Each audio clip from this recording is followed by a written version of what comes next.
오늘은 이상지질혈증 관련 주요 질의 응답 7가지에 대하여 알려드리겠습니다. 1. 이상지질혈증이란 단어를 처음 들어보는데 무엇인가요? 이상지질혈증은 혈중의 지질량이 정상적이지 않은 경우를 의미합니다.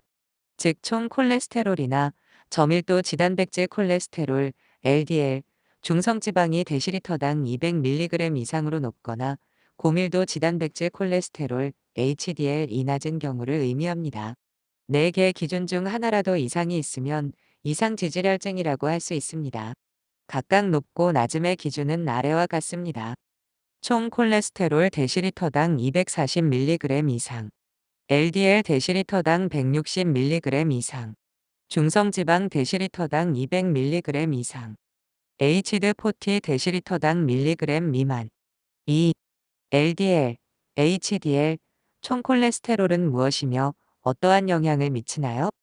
LDL과 HDL은 각각 로우 덴서티 리퍼프로틴, 하이 덴서티 리퍼프로틴의 약자로, 리퍼프로틴은 우리말로는 지단백이라고 합니다.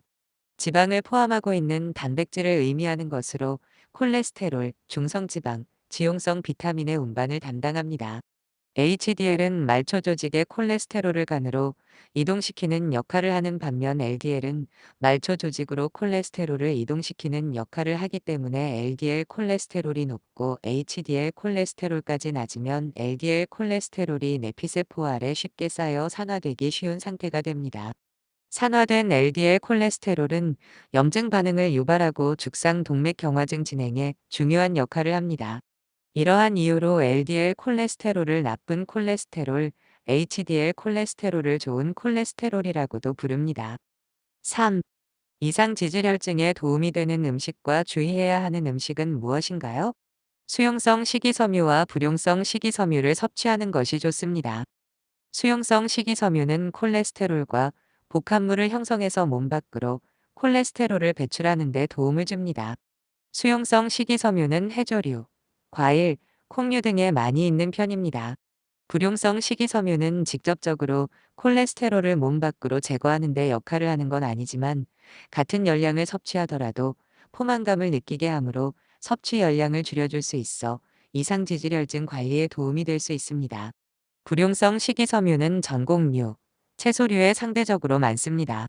우리 몸에 필요한 이상의 열량을 섭취하면 그 재료가 탄수화물이든 지질이든 상관없이 지질로 전환하게 되며 식사로부터 과잉하게 섭취한 지질이나 체내에서 만들어진 지질을 재료로 콜레스테롤을 생합성하기 때문에 혈중 콜레스테롤 양이 증가합니다. 또한 동물성 지질 함량이 높은 음식에는 일반적으로 콜레스테롤 함량도 높은 편이니 적당량만 섭취하도록 주의해야 합니다. 4. 어떤 증상이 이상지질혈증의 조기 증상인가요? 조기 증상이 반복적으로 발생하면 치료를 진행해야 하나요?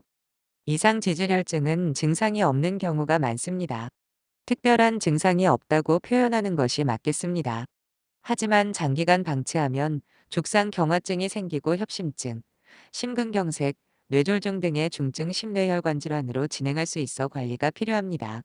협심증과 심근경색의 대표적인 증상으로는 심한 가슴 통증과 호흡 곤란 등이 있고, 뇌졸중은 어지럼증, 마비, 감각소실, 실어증, 하지동맥 질환은 걸을 때 다리 통증, 하지 감각 저하, 하지 괴사 등이 증상으로 나타날 수 있습니다.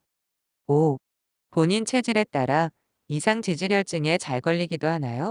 이상지질혈증 발생에는 생활습관도 영향이 있지만 유전적인 영향도 크기 때문에 가족 중 이상지질혈증 환자가 있다면 관심을 갖고 더 자주 검사를 받고 이상지질혈증이 관찰되었을 때 초기부터 치료받는 것이 좋습니다. 당뇨병 환자의 경우 이상지질혈증을 동반하는 경우가 많고 고혈압, 비만, 염증을 동반하는 질환이 있을 경우 상대적으로 이상지질혈증 위험이 높은 것으로 알려져 있습니다. 또한 여성은 폐경기의 호르몬 변화의 영향으로 혈중 콜레스테롤 함량이 높아지기도 합니다.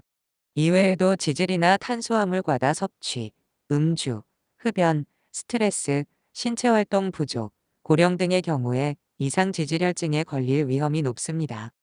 6. 이상지질혈증도 마찬가지로 평생 약을 복용해야 하나요? 혈중 콜레스테롤이나 중성지방이 높은 경우 약물로 치료를 하면서 생활습관 개선이 함께 필요합니다. 다만 HDL 콜레스테롤이 낮은 경우에 효과적인 약물 치료 방법은 알려지지 않았으며 생활습관 교정을 우선적으로 시도합니다. 약물 치료 지속 여부는 합병증 위험성, 다른 질병 및 약제 복용 상황 등을 고려하여 의료진과 상의하여 결정합니다. 7. 마른 체형도 고지혈증에 걸리나요? 이상지질혈증은 체질적, 유전적인 영향이 큰 것으로 알려져 있습니다. 비만도 이상지질혈증 발생 위험을 높이는 위험인자이긴 하지만 마른 체형이어도 이상지질혈증에 걸릴 수 있습니다. 이상으로 이상지질혈증 관련 주요 질문과 답변에 대하여 질병관리청의 자료를 참고하여 알려드렸습니다. 끝까지 시청해 주셔서 감사합니다.